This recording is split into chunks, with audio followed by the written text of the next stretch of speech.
herein of certain rights shall not be construed to mean that other rights not retained by the people, correct? Well, they're construing the hell out of it to mean just that. That if you can't show me somewhere in there that you've got a right to it, then you have no right to it. That's what they claim over and over again, every Supreme Court decision you can think of. They want you to go running to the Bill of Rights to see if you have a right to do something. When you do that, you're making a fundamental error.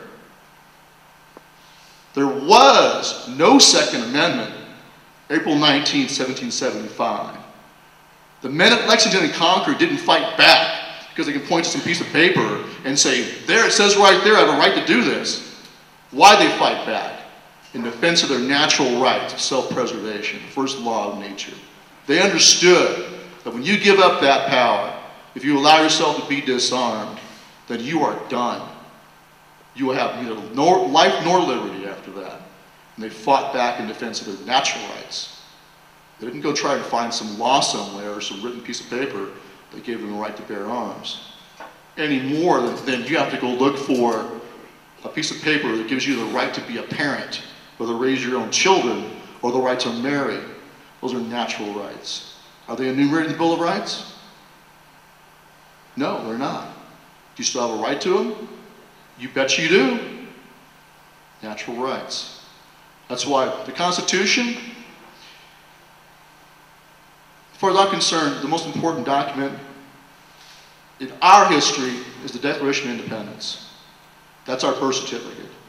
And that lays out the ground rules of a just government in a republic. That tells us what we are. And what's it say?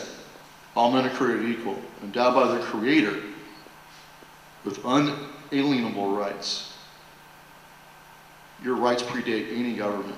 And the only purpose of government is to protect those rights. To secure these rights, government's instituted among men. And whenever any form of government becomes abusive of these ends, it is the right and the duty of the people to throw it off, right? That's our bedrock. The Constitution is the means to the end. The end is liberty. And when the Constitution, if it is misconstrued and turned against you by this government we have over us right now, who are very much like the Crown in their claims of authority, when they become abusers of your rights, what authority do you have? If you have to, in the final, as a last resort, you have a right to throw it off. But, as Jefferson also wrote, mankind are one, I'm paraphrasing, if evils are sufferable, then people will suffer them because they're loath to throw off the forms of government they're used to. And that was true for them, right? It took a good 15 years of agitation and argument and petitioning and boycotting and rallying and protesting before they took to arms. It took a long time. And we're in a similar pattern right now. We're in a similar time. And I urge you to use every method you can short of the cartridge box. Not just voting, every other method you possibly can. They were very creative about that. They boycotted. When they didn't like what was coming down in the Sugar Act and the stamp tax, they boycotted British goods, even if it hurt themselves. They turned to themselves and each other for their support. And they coordinated that boycott colony-wide, right? All through the colonies. So they did things like that. They petitioned. They used their courts. They used their politicians. They used their lawyers. They fought in court. James Otis is a good example of that. How many folks know the story of James Otis? James Otis was a government lawyer. He was an admiralty court judge. And what he did is he was asked to defend the writs of assistance, which were just warrantless searches. Broad, they give it to a customs officer, he can go anywhere he wants to without warrant, just search and kick open your door and ransack your house without any requirement to go to a judge and show probable cause. And that was one of the very first abuses that the colonists felt personally, warrantless searches. That's why the Fourth Amendment is there. Well, anyway, James Otis was asked as a government lawyer to defend the writs of assistance. He refused, and he resigned his commission. Not only did he resign, he went over and became the volunteer attorney for the colonists who were challenging the writs of assistance as pro bono counsel for free. So that's a model of what a lawyer should be like nowadays. How many government lawyers can you name who would resign their commission and go be your lawyer to challenge the unconstitutionality of any government law? Can you imagine Janet Reno doing that?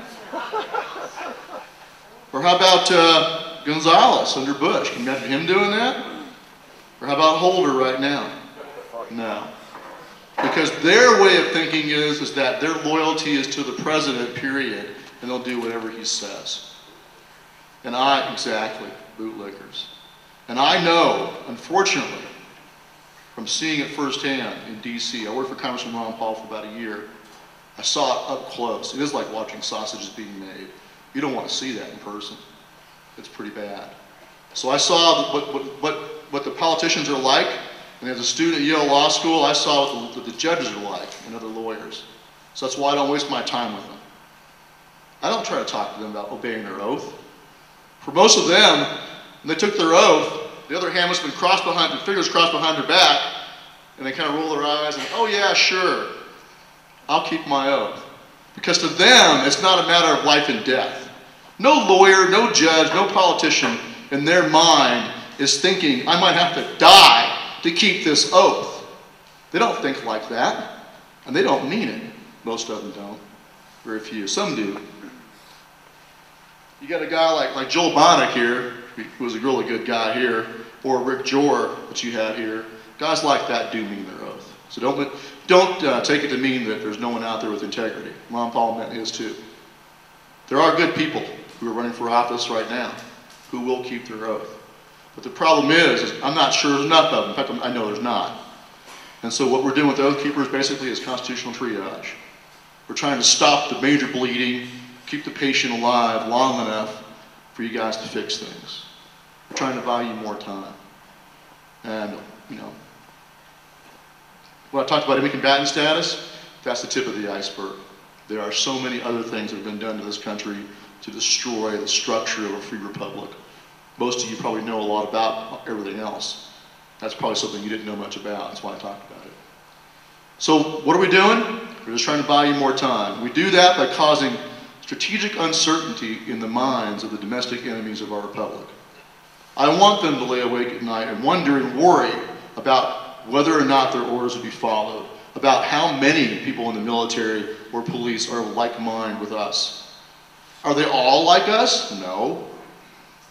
Only a fool would think that everyone in the military understands the Constitution, understands their oath, and has the guts to stand up.